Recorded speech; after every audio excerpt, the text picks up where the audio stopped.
Dhaggeeffattootteen oduuteen jalqabaanii lammiilee Saawud Arabiyaa haal rakkisa keessa jiran gar biyya deebisuuf qophiin dura xumuramuu dubbii himaa ministeera dhimma alaa ambaasadar Diinaa Muftiin ibsa. Yaa'ii waliigal dhaabbata mootummaa gamtoomanii dhimma Raashiyaa fi Ukireen ilaalchisee taa'amirraatti Itoophiyaan teessoo duwwaa taasisuunis murtoo dippiloomaasii ta'uu ibsa. Lammiiwwan keenya Saawudii keessatti rakkataa jiran biyyatti deebisuudhaaf gara 100,000 ol ta'an qophiin ammaan kana xumuramaa jira. Komiteen adda addaa qaamni adda addaa keessatti qooda fudhatu dhaabbateera jechuudha. Gara qaama 16 ta'a. Hojii isaa amma yeroo gabaabaa keessatti fixutti kalaa'ee jira. Akkuma fixeen lammiiwwan kun gara biyya akka deebi'an godhamanii jechuudha yeroo gabaabaa keessatti. Kana duras yeroo tokko lammiiwwan 42,000 ta'u torban lama keessatti deebisuun ni yaadatama.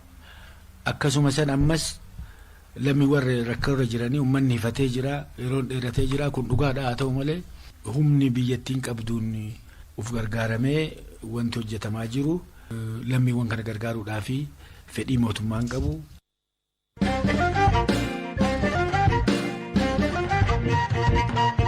Lammiileen Itoophiyaa Suudaan jiraatan qabeensi tammaachuu fi gadhiifamuuf maallaqni humni isaaniitiin olii gaafatamuu BBC'tti himanii turan.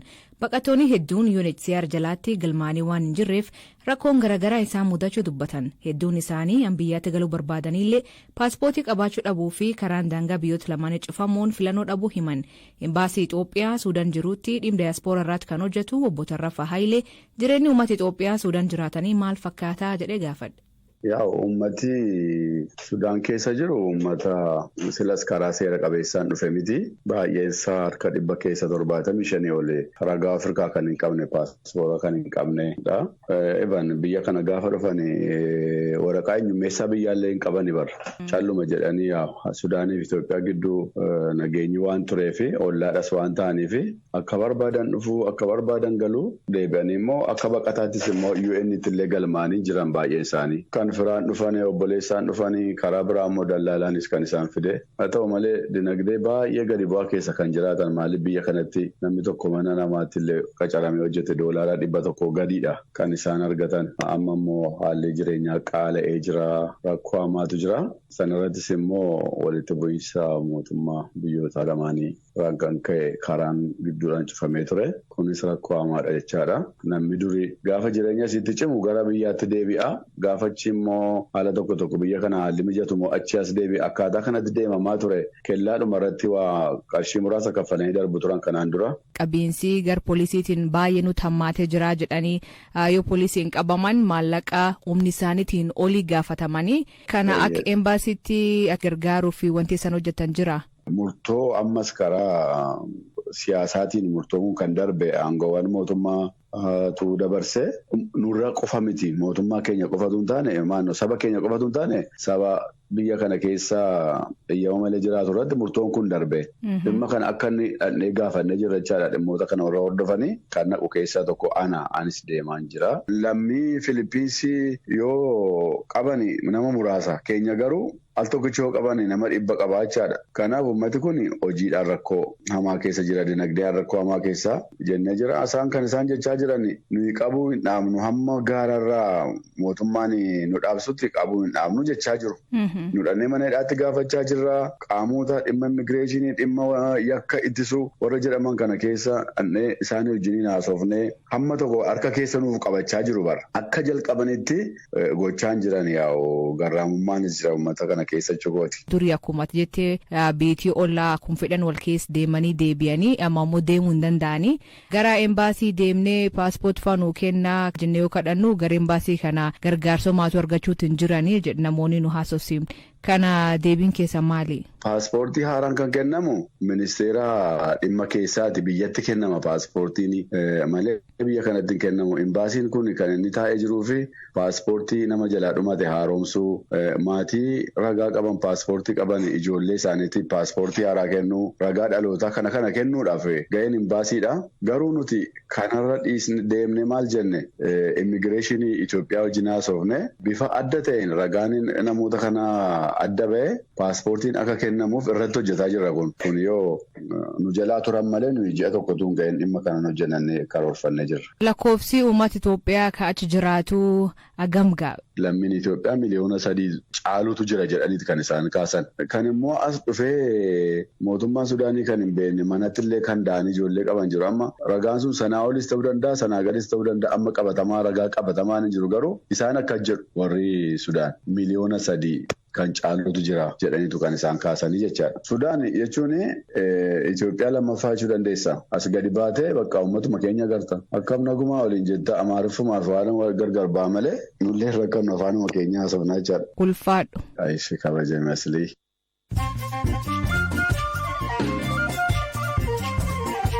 Dhaggeeffattoonni namoota gaggabaaboo addunyaa isaanii dhiyeessaa jalqabaanii dhukaasa dhaabuu ilaalchisee marii marroo jalqabaa ministeerota haajaalaa Raashiyaa fi Yuukireen jidduutti jaarsummaa takkiin adeemsifamee bu'aa dombuusinii xumuramee jetti Yuukireen.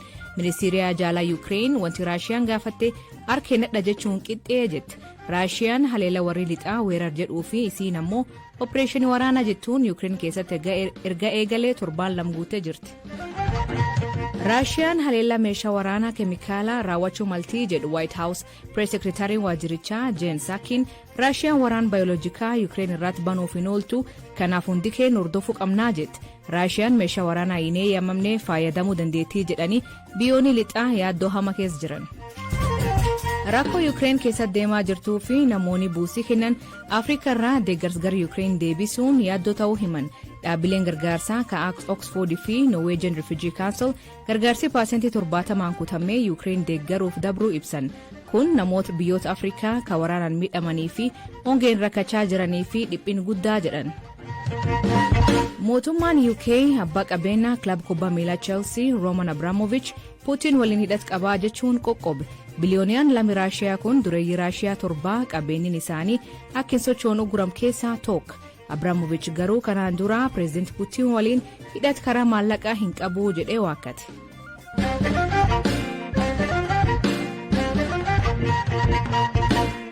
Yaa'ii paartii badhaadhinaa borgeeggeeffamuun murtoowwan badhaadhinaa hundgaleessa Itoophiyaa mirkaneessan kan ittiin dabru ta'uu ibsama.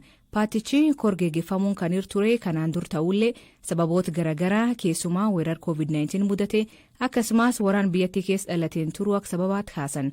Miseensa koree hojii raawwachiiftuu paartichaa keessaa tokko taate kantiibaa magaalaa Finfinnee Aadde Adaanach Abeebee paarticha hundeeffameen haaromsa adda addaa fiduun bu'aa argamsiisee jetti.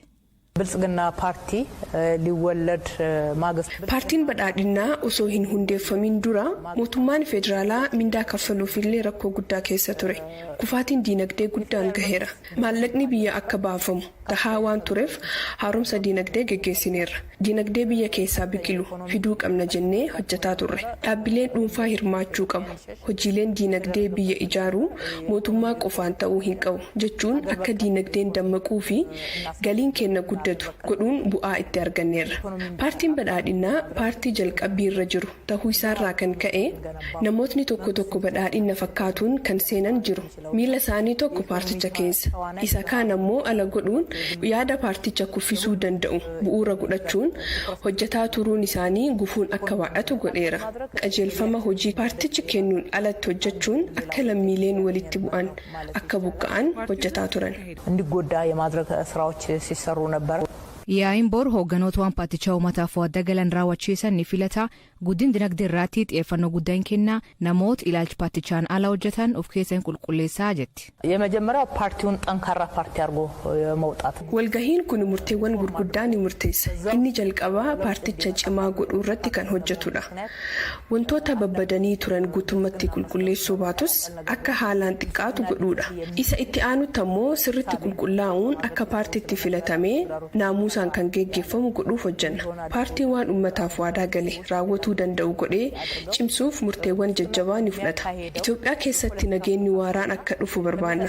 Rakkinni ni gaha. Rakkoo karaa kaaba Itoophiyaa jiru bu'uura godhatuun irratti cimsinee hojjetuun walgahii kana booda ni xumurra. Karaa biraan bakka bakkatti akka lammiileen wal shakkan ilaalcha godhan irratti hojjetuun ilaalcha obbolummaa irratti hundaa'e diriirsuuf ni hojjenna. አብረው የሚተጉበት አሰራርን እንዘረጋለን። እያንዳንዱ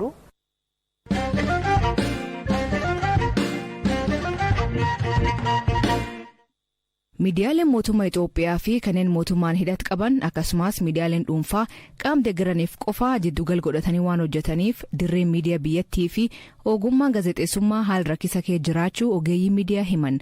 Caamsa bara 2019 guyyaa walaabummaan pirees addunyaa Finfinneetti kabajame Itoophiyaan biyya gaazexeessaan tokkolleen keessatti hin hidhamne jedhamtee faarfamtee turte.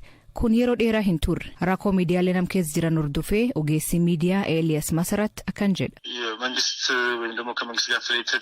Yeroos miidiyaaleen sagalee mormitootaa keessummeessuu qofa osoo hin taane komeewwan garaagaraa mootummaa irratti ka'aniif illee uwwisa kennuu eegalanii turan. Yeroo ammaa miidiyaaleen mootummaa fi kan mootummaan hidhata qaban meeshaa piroopaagandaa ta'anii waan qaama mootummaan jedhamu qofa calaqqisiisuudha bal'inaan kan mul'atu.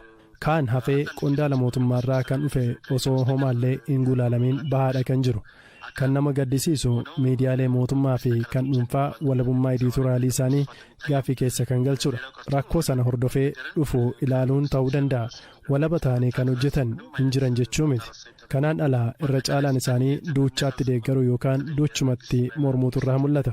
Furmaata kan ta'u miidiyaaleen walabummaa isaanii eeguun akka hojjetan eeyyamuudha. Kun dhiibbaa qaama mootummaa olirraa dhufu waan ta'eef hooggantootni mootummaa dhiisuu qabuun jedha. Qaamoleen akkas godhan gocha isaanii irraa akka of qusatan gochuuf miidiyaaleen walitti dhufuun hojjechuu qabu. Miidiyaan tokko qofa yoo dubbate rakkoo keessa waan galuuf miidiyaaleenis ogummaa isaanii guddifachuu qabu. Al takka takka gabaasota waa'ee amantaa fi saba keessaa dhufanii akka aktivistiitti yeroo hojjetan waan mul'atuuf. Biyyattiin waraanaa fi walitti bu'iinsa keessa jiraachuurra kan ka'ee fi siyaasni biyyattii fiixee tarkifamee waan jiruu fi dhugaan balaarratti kufee jedha hayyuun miidiyaa fi yuunivarsiitii Finfinneetti barsiisa gaazexeessummaa fi koominikeeshinii Dr. Abdiisaa Zaaraay.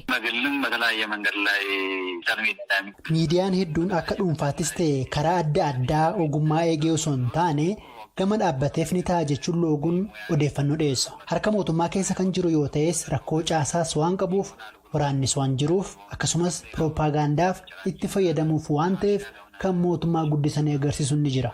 Waliigalatti haala gabaasa miidiyaa jiru dubbii madaalawaa fi dhugaa dhiyeessuu yaada jedhu balaarra kan buusan itti fakkaata. Dr. Abdiisaan uummatni odeeffannoo qulqulluu argachuu dhabuun akka murtii gaarii hin fudhan godhaa jedha.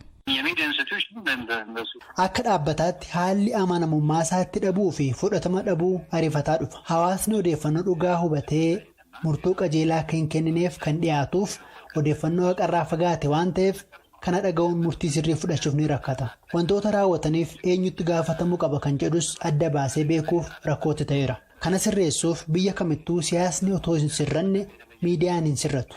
Sababni isaas miidiyaan kan biqilu sirna siyaasaa fi diinagdee keessa waan ta'eef adda hin ta'u. Miidiyaan yookiin gaazexeessaan tokko hordoftoota argachuuf wantoota gurra hordoftoota isaa qirqirsu dhiyeessuu qaba. Haala akkasii keessatti walaba ta'ee naamusa ogummaa eegee hojjechuuf garuu ni rakkata.